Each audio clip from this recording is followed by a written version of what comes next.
Sam Snipe. I'm looking for a job as a reporter photographer, and I thought possibly you might have something to offer. Well, I am looking for a man, but Scoop Magazine hires only the best. He's got to be good enough to get the story I want on a female who has the reputation of being the most dangerous criminal in the world. Her business is robbery and cold-blooded murder. I want a story and exclusive pictures on her hangout and how she operates. Would you like to try at this assignment? Yes, sir, I sure would. But who is this dame? They call her Ann the Awful. Her gang is worse than the famous Ma Barker gang. She's a thief and a killer. She stops at nothing. Scoop must expose this vicious criminal. It may be a tough assignment, but if you can get the story we want, you're hired. It's up to you. Well, if that boy brings back a story on Ann the Awful, it will surprise me. If he does, he's got a job for life.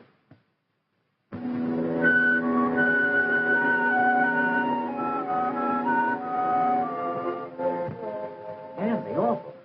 Gosh, how can I find her? Well, this is my big chance. I gotta find her. Is she a pistol-packing gun mole, a bubble dancer, or a beautiful spy? Oh, just my luck. Don't even know where to look. Now, what does he think I am anyway, a detective? I'll have to keep my eyes open and not miss a lead. Hey, what's this? She's dangerous. Get her before she gets you. And an awful mosquito spreads malaria. Say, I wonder if that could be Ann the Awful. Could a little mosquito be that dangerous? Yeah, sounds like a screwy idea, but I can't afford to pass up a lead. Morning, sir. I'm Sam Snipe from Scoop Magazine. Scoop Magazine, huh? What can I do for you? Well, I'm out to get a story on the most dangerous female in the world. She's known as Ann the Awful, and she's a murderess.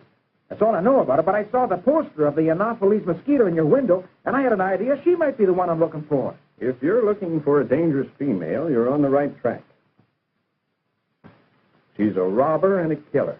She murders millions of people each year. It's time people got wise to the Anopheles mosquito, and the health department will be glad to help you expose her. Golly, she must be quite a gal. Sounds like she's the one I'm after. Tell me more about her. You see, she carries malaria from the sick person to the well person. Then the well person gets sick and can't do a full day's work. Farms and factories don't produce, and people lose money.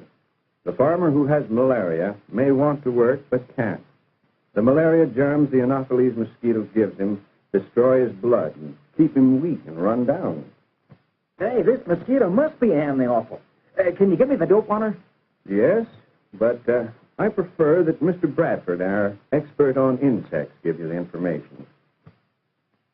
Mr. Bradford, this is Sam Snipe, a reporter from Scoop Magazine. He wants a good story on the Anopheles mosquito. Will you give him some assistance? Sure, Sam. I'll be glad to help you. Bring your camera and let's go. Why be going into the country, Mr. Bradford? I thought most gangs operated in the city. Oh, but Ann and her gang are different. Sometimes they operate in the city, but most frequently they commit their crimes in the country, within 1 mile of their birthplace. But let's start at the beginning. There are several different clans of Anopheles mosquitoes.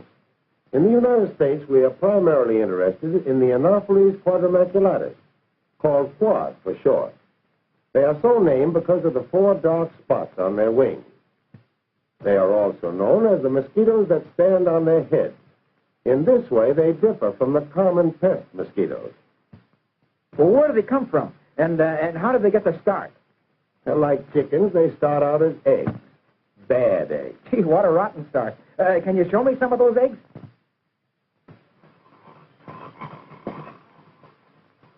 This is just the kind of place Ann likes to lay her eggs. No old rain barrels or tin cans for her. Other mosquitoes like these, but not Ann.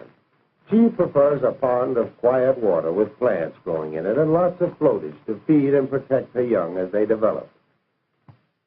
The mother mosquito lays her eggs on the water surface one at a time. Groups of these eggs may form patterns on top of the water. If we look at these eggs under a magnifying glass, we see the floats along the side that hold the eggs on the surface. After about 2 days, the eggs hatch, and out of the tips pop little larvae, commonly known as wiggletails. We'll dip for some of these larvae and take a good look at them. Looking at the malaria mosquito wiggler from above, we see the short breathing tube near the tail, the feathery hairs on its tail and along the sides of its body, and the brushes like a mustache on its face. When we look at the mosquito larvae from the side, we see that the malaria mosquito wiggler floats just underneath the water surface. Wiggle tails of common mosquitoes that don't carry malaria lie at an angle beneath the water surface and have a long breathing tube through which they take in air. When this little fellow gets hungry, it turns its head and uses its mustache to brush the food into its mouth. It feeds on tiny plants and animals until it gets too big for its britches. Then out it pops. It would cost a lot to keep this young'un in clothes, since it outgrows its suit 3 times in about 1 week. Many wiggletails are killed by fish and insects. Those that escape turn into tumblers, which scientists call pupae. Tumblers don't eat, but they get air through their breathing trumpets. They detect light through their eye spots and can swim away from their enemies by means of the paddles on their tails. After 2 days, the full-grown mosquito struggles out of the tumbler shell and leaves her home in the water. When Anne emerges, her legs are shaky and her wings are wet. So she stands around on the water until she dries and then flies away. Anne's childhood days are short. In about 2 weeks, she has grown from a tiny egg through the stage of being a larvae, then a pupae, to an adult mosquito, ready to begin her career of crime. Well, is it the only the female Anopheles that's considered dangerous? It takes both to raise a family, but only the female can transmit disease. Well, that's strange. Why?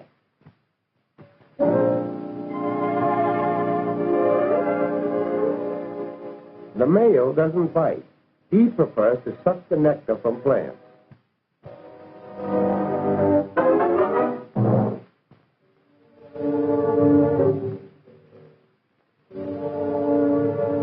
But the female, she's bloodthirsty. Then it's the female you'd have to be on guard against. Uh-huh. Well, how do you tell the difference? Well, the female has simple antennae or feelers, while the antennae of the male are quite bushy. But you don't have to worry about recognizing the male. He won't bother you. Uh-huh. And it's dangerous because she gives people malaria. But how does she do it? This is tied up with her family life, so let's go on with the story.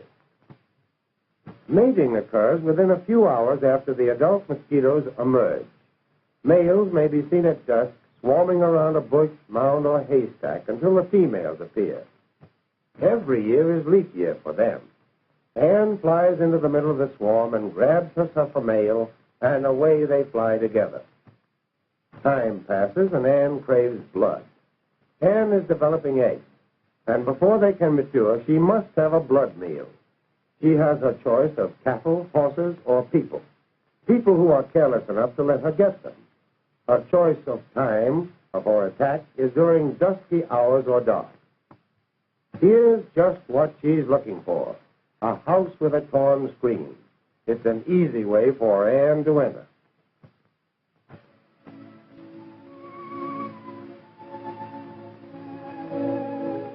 A young girl is lying in bed sick with malaria. She's a bit pale, but she has blood, and Anne's too hungry to be choosy. She lights on the girl's arm at an angle and stands on her head as she places her beak, ready to strike. Now her needle-shaped beak pierces the skin until she finds blood. She pumps saliva into the blood to keep it from clotting while she drinks. She draws up blood until her tummy is full. Along with the blood, she swallows a lot of malaria germs. But malaria germs don't bother Anne. She's off to her hideout. A cave, stable, or some cool, dark corner of the house will do, for Anne is full and wants a place to rest and digest her blood meal. Here she is, full-grown and stuffed with blood.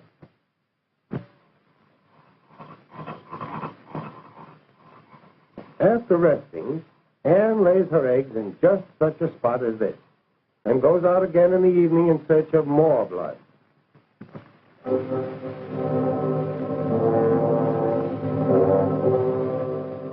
This is when she does her dirty work. Remember where she got her blood before from the little girl who had malaria?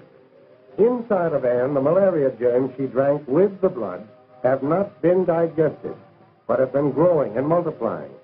By now, they have worked their way into her saliva. Farmer Jones and his family are resting after a hard day's work. They're all healthy now, but foolish to be sitting out in the evening, exposing themselves to the Anopheles mosquito. They won't stay healthy long with Anne around. She's got what it takes to make them sick.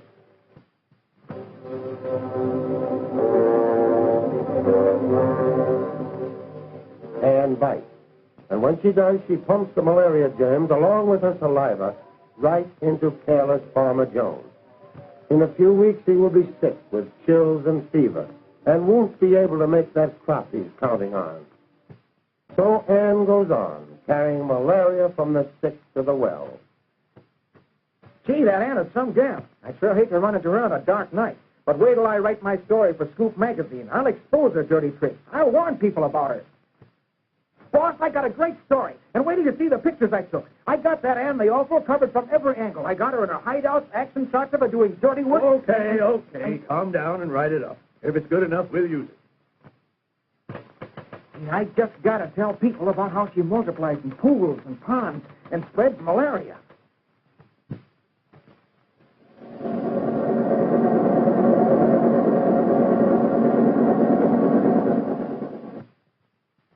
Boy, this is a great story. When people read Scoop magazine and find out how the Anopheles mosquito carries malaria, steals energy and time, and murders millions of people, they'll take action against this vicious criminal. They'll stop this winged menace from spreading her shadow of poverty, sickness, and death over the world.